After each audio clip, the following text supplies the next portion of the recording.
What's going on, fam? Welcome back to the channel. Welcome to the 1 month review of this beautiful gold colorway in the Nike Premier 3. Now we are gonna hop straight into it with a review of the Soulplate and a rating of the Soulplate. Now, from a design perspective, I think this is great. Conical studs, no problem. Cute little design here, no problem, looks great. That's awesome, but that's not. And that's my problem with the Soulplate. Number one, these are a beautiful stud configuration and size for AG surfaces, but I think they should market these as AG, or what I think should happen, make them slightly longer, like just a millimeter or two longer, call them an FG, and they'd still be suitable, no problem, for AG. But really, at the end of the day, it's the lack of snapback. There is absolutely zero structure to this Soulplate. And for me, that absolutely kills this boot. So for me, unfortunately, the Soulplate is getting a 4 out of 10. The heel area picks it up just a little bit, but not that much, unfortunately. Nice perforated suede heel liner, okay shape, although I will say it's a little too open for my taste, especially when they don't give us a runner's knot. If they give us a runner's knot, you can keep the shape of the heel area, no problem, because then players like me, who have a thinner heel, can basically deal with the extra volume and space by doing the runner's knot and forcing my ankle back into the boot. But with this one, because you only have the one lace loop and a larger and more cavernous opening for the heel area, it's just not as good as I want it to be. It's fine. It's better than Copa Pure 2, for instance, that's just really slippery and has weird padding in stupid areas and blah, blah, blah, whatever. But it's not the best. So for me, this heel area is going to get a 6.5 out of 10. The upper for the Premier 3 is fine. I really liked it a lot better in the earlier generation that I reviewed, that beautiful blue and white colorway, because this is now like a less premium quality leather. They still are leather, which is great. They're not any, like as of the new releases now, they won't be leather anymore. They're gonna be all synthetic, which is a shame. However, for this particular model, it's fine. It's not my favorite. It's a little stiff for what leather should be. The quality just doesn't feel like it's there. The touch is okay, but it's a little lackluster. It feels very like trying to be leather, but feels really plasticky, even though it is leather. It's this product, especially in this kind of Premier 3 or 3.5 generation, where they're kind of moving over to the synthetic, but they're still making them in leather, it just feels a little disconnected from what this boot should be. And I found that when playing in them, the upper in particular was okay. Like the thickness is okay. It's not great. It sort of sits kind of dead center between like an Adler boot at the really thinnest and a Copa Icon at the most thick. It's kind of like right in between there, which for me just seems a little confused.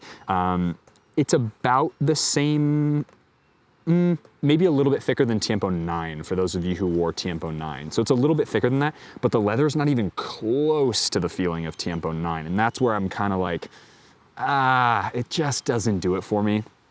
This upper is just like not what it needs to be. I do like the tongue. I do like the tongue area. I think that it slips to the side way too much. So adding 2 little lace loops here in the tongue like Asics does and would be really amazing. But the design is cool and I really like the silhouette of this boot. So for me, the upper is gonna get a 6 out of 10. Lockdown for the Premier 3 is fine. It's really not that great because of the way the lacing system is set up. It's one of those boots that you just, with the heel not being kind of tight enough, the upper having basically zero structure despite being sort of stiff, which is a very weird, that's why in the previous section I talked about how awkward the upper feels. Definitely not a boot that I would recommend for a lot of people. I think there are way better options on the market, even though this is a classic silo and look. I just probably wouldn't do it. So for me, the Lockdown is gonna get a 5 out of 10. Breakin Time for the Premier 3 is actually half decent. It's one of those boots that kind of has a pretty neutral shape to it. Despite my gripes with the Lockdown and the performance and the heel area and all that stuff, just standing in the boots and being able to break them in is actually not that bad. So this kind of gets one of those awkward, like, I don't really like the boot, but the Breakin Time, and it actually fits my foot decently well. So for me, the Breakin Time is actually gonna get an 8 out of 10. Durability and build quality is an interesting bag for me because from a build quality, materials, all that stuff perspective, really not there. Like, I understand that this is Nike's budget football boot, and that is totally fair. That is totally fine. I just don't feel like it gave me the same impression that those blue ones did. Those blue ones actually felt really nice. Maybe it's the color coding. I totally could be like, hey, the gold coating just creates this really kind of fake plasticky feel to it.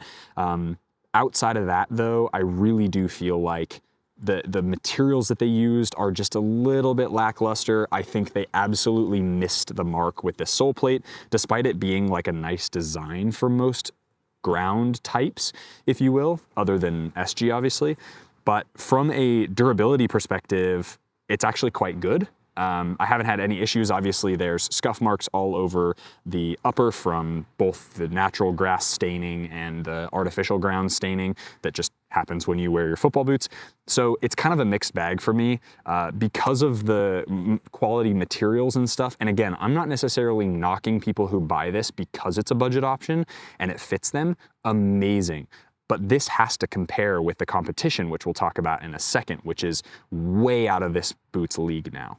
Because this isn't going to be leather anymore, and this particular model is leather, but it's not a very good leather. So for me, durability and build quality is going to get a 6.5 out of 10. Shape and fit for the Premier 3 is actually pretty good. As I mentioned in the previous section, this is one of those boots that, despite me having a lot of issues with it and just the way that it performs and really like kind of, I don't know, the feeling that it gives me, it's one of those boots that I think will fit most people. It's a little narrow compared to other boots in this category, especially here in the toe box area, but it breaks in really well. And it's got a really easy break-in time because the upper just sort of like kind of goes bleh to whatever your foot shape is. So aside from it being, you know, lacking responsiveness and all of that stuff, I do think that the shape and the fit is actually quite good and it's gonna fit most people. So for that reason, it's gonna get an 8 out of 10. Okay, so things that this competes with. There's two camps you could go with. Because this is still leather, it's gotta compete with Copa Pure, it's gotta compete with Copa Icon, Copa Mundial from Adidas, it's gotta compete with the Mizuno boots, it's gotta compete with the Asics boots, it's gotta compete with the Adler boots. But this is nowhere near that as far as price goes, right? So this really only compares with New Balance 442, discounted like Copas. You could argue this is less expensive definitely than the Copa Mundial and the Copa Icon, but it offers some of the things that those do, if that makes sense. So I gotta say this is probably the bottom of my list because I'm gonna pick the New Balance over kind of most everything else in this budget category, but the Copas are just objectively better and use better quality materials, and I think have just a better fit once you start to break them in.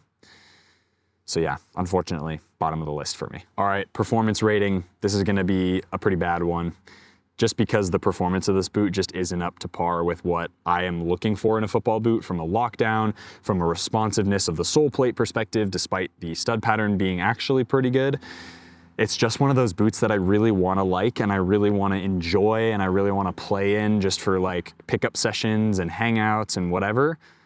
But the performance really hinders it. And that's one of those things that like a New Balance 442 is, even though it's going synthetic now, it's lighter than this, it's more responsive than this, it fits better than this. And it's just one of those boots that I'm gonna pick every day over the Premier 3.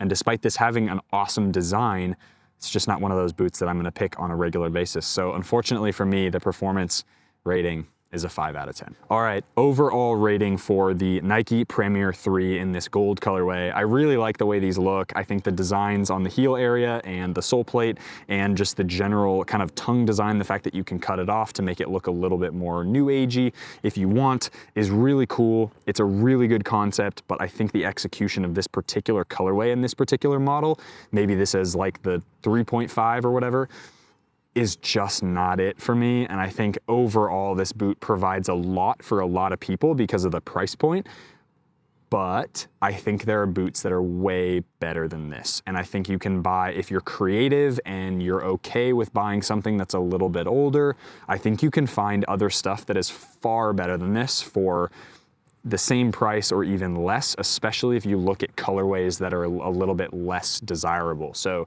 you look at blackout colorways, you look at colorways that are a little awkward, that you can find in old Tiempos, that you can find in New Balance 442s, in the all leather, I'm trying to think of other boots like this. I mean, even Copa Icon and Copa Pure, to be honest, like you buy Copa Pure 1 and like 1.1 or 2.1 with the better heel area, you're gonna get a far better experience than this, and you're gonna pay about the same or even less depending on some places. So what I would do is, if you're in the market for something like this, chill, wait for kind of the market to figure itself out, or just go and be creative and look on a bunch of websites. Scroll through my followers on Instagram and you'll see a bunch of boot dealers. I've seen Copa Pures for less than these retail for, and that's a far better boot just as far as like quality materials and playing experience goes. So unfortunately, the overall rating of these is gonna get a 6 out of 10, and you're welcome to drop a bunch of hate in the comments if you want. I get it. I know a lot of people really like these. I just, as much as I sometimes enjoy playing with them, they're not it from a performance perspective, and some key areas that I really like. So that's why something like a Copa Icon, which has an upper that's way thicker than this, and ideally, like in principle, I would like this boot a lot better because it's thinner.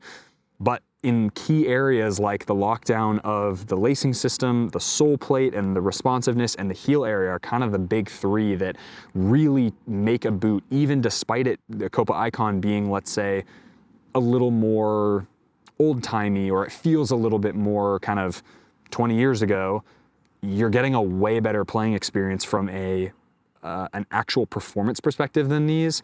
And I guess I'm ranting a little bit here, but that's where, for me, these just like don't hit the mark. So feel free to disagree with me in the comment section below. I welcome it. I want you guys to defend the boots that you love the most. So yeah, that's gonna wrap up the 1 month review of these. I will not be keeping these, I don't think. I think I'm gonna sell them. So if you're interested in a pair that's actually in pretty decent shape, despite having been played in a lot, you can hit me up on Instagram.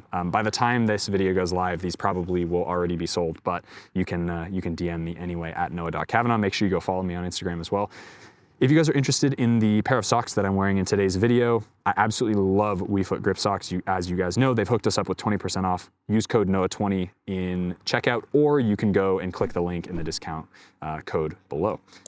Hope you guys enjoyed that video. If you did, hit that like button, subscribe to the channel if you haven't already. As always, be awesome, take care. I'll see you guys in the next video.